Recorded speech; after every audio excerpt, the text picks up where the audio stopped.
पढ़ाने जा रहा हूँ लेक्चर 11 हाइड्रोजन चैप्टर का जो एनसीईआरटी का यूनिट 9 है उसका लेक्चर 11। इस लेक्चर 11 में हम लोग पढ़ेंगे hard and soft water. Hard and soft water, इसके बारे में हमारी स्टडी है कि हार्ड वाटर और सॉफ्ट वाटर क्या होता है, ये कैसे होता है, इसको आपको समझना है। देखो, जो रेन वाटर होता है, रेन वाटर ये ऑलमोस्ट प्योर होता है, लगभग प्योर होता है, ऑलमोस्ट प्योर होता है। आप इसे कह सकते हो ये ऑलमोस्ट डिस्टिल्ड वाटर होता है, इसे आप कह सकते हो ऑलमोस्ट डिस्टिल्ड वाटर होता है। अब जब ये आगे चलता है, अच्छा इसके अंदर दो करैक्टरिस्टिक है, वाटर की दो करैक्टरिस्टिक है।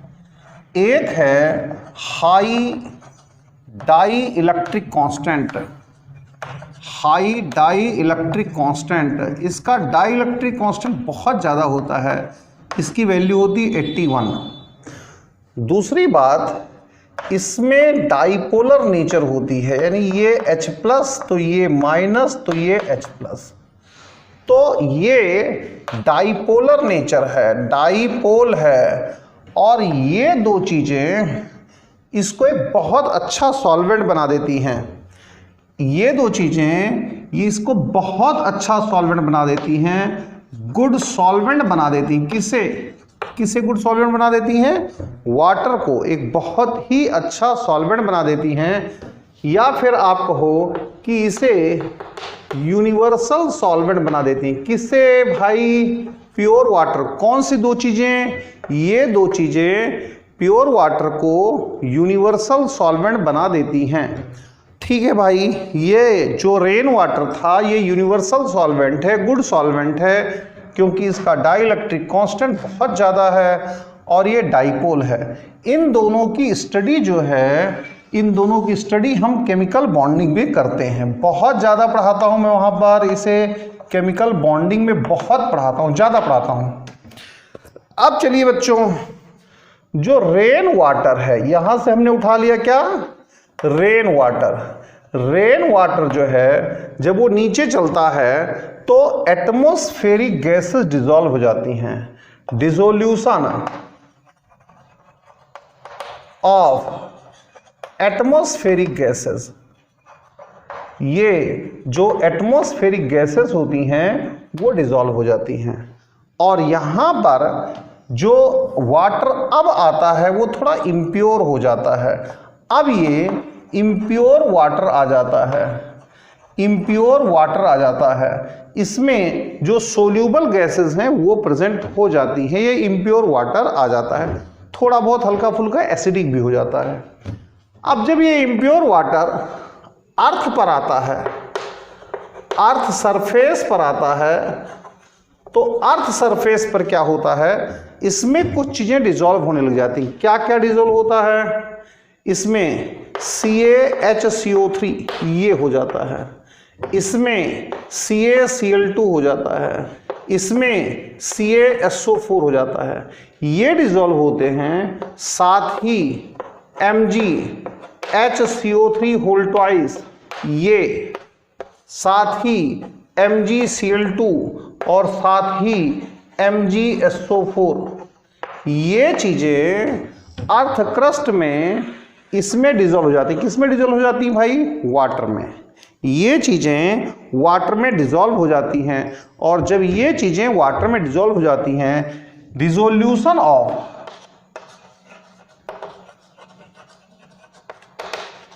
these salts makes water hard। ये डिसॉल्व हो गया तो ये हार्ड वाटर बन गया। ये सब सोल्यूबल सॉल्ट्स हैं। ये सारे जितने भी सॉल्ट्स आपको दिख रहे हैं, ये सब के सब वाटर सोल्यूबल सॉल्ट्स हैं। ये सब के सब वाटर सोल्यूबल सॉल्ट्स हैं, ये सब पानी में घुल जाते हैं और पानी को हार्ड बना देते हैं। पानी को हार्ड बनाने में किसका रोल है? इनसोल्यूबल सॉल्ट्स का रोल है। पानी को हार्ड बनाने, याद करके रखिए, पानी को हार्ड बनाने में इनसोल्यूबल सॉल्ट्स का रोल है। कैल्शियम बाइकार्बोनेट घुलेगा, हार्ड बन जाएगा। ये पाए जाते हैं और ये कहाँ से? अर्थ सरफेस से। ये कुछ कहाँ से? ये यहाँ से चलेगा और इस तरीके से ये जो सॉल्ट्स हैं, वाटर सोल्यूबल सॉल्ट्स हैं जो पानी में डिसॉल्व हो गए, उसे हार्ड बना देते हैं। अब हार्ड वाटर की डेफिनीशन क्या आती है? डेफिनीशन क्या है? आप कहो कि हार्ड वाटर की डेफिनीशन क्या है? Definition of hard water. Hard water, आखिर हार्ड वाटर क्यों है?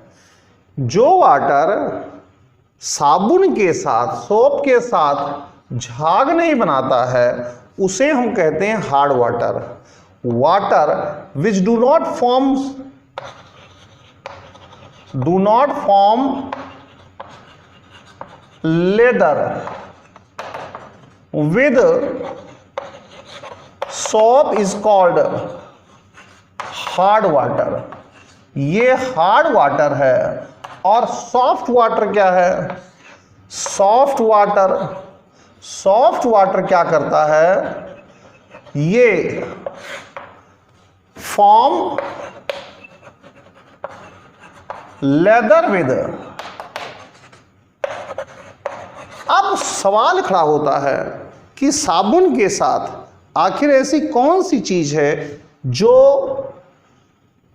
हार्ड वाटर साबुन के साथ झाग नहीं बना पाता है, लेदर फॉर्म नहीं कर पाता? आखिर इसकी क्या वजह है? तो हार्ड वाटर के लिए रिस्पॉन्सिबल कौन है? ये जितने सॉल्ट्स हैं, ये सारे सॉल्ट्स हार्ड वाटर के लिए रिस्पॉन्सिबल हैं। अब होता क्या है कि जब साबुन आता है, ध्यान दो अच्छी तरीके से, मान लो कि हमने एक बकेट में साबुन ले रखा है। ठीक है भाई, हमने एक बकेट में साबुन ले रखा है। ठीक है, यहाँ पर हमने क्या किया? एक बकेट में हमने पानी ले लिया। यहाँ पर हमने पानी ले लिया, और कौन सा पानी है? हार्ड वाटर है। इस हार्ड वाटर में हार्ड क्यों है? हार्ड है इसकी वजह से Ca+2 और Mg+2 के सोल्यूबल सॉल्ट्स की वजह से। कौन कौन से सॉल्ट्स हैं? CaHCO3 होल ट्वाइस की वजह से। कौन कौन से हैं? CaCl2 की वजह से। कौन कौन से हैं? CaSO4 की वजह से। कौन कौन से हैं? MgHCO3 होल ट्वाइस की वजह से। इसकी वजह से ये हार्ड है। और क्या है? MgCl2 की वजह से। इसकी वजह से ये हार्ड है। और कौन है? MgSO4 की वजह से। इसकी वजह से हार्ड है। ये हार्ड इनकी वजह से था। ये सारे के सारे सॉल्ट्स वाटर सोल्यूबल थे। ये सब वाटर सोल्यूबल थे, पानी में घुले हुए थे, क्योंकि वाटर एक बहुत ही अच्छा सॉल्वेंट है, यूनिवर्सल सॉल्वेंट है, उसमें सब घुले हुए थे। अब इसमें हमने क्या डाला?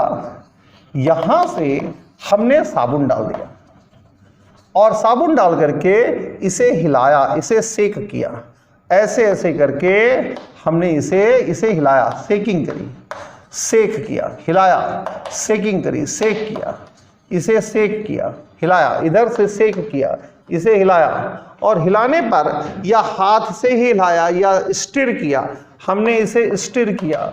ऐसा कुछ करने पर झाग नहीं बनी, लेदर फॉर्म नहीं हुआ, no lather formation, no lather, हमें झाग नहीं मिली। अब सवाल खड़ा होता है, साबुन की तो प्रॉपर्टी है कि झाग बनाए, साबुन की प्रॉपर्टी है कि वो झाग बनाए।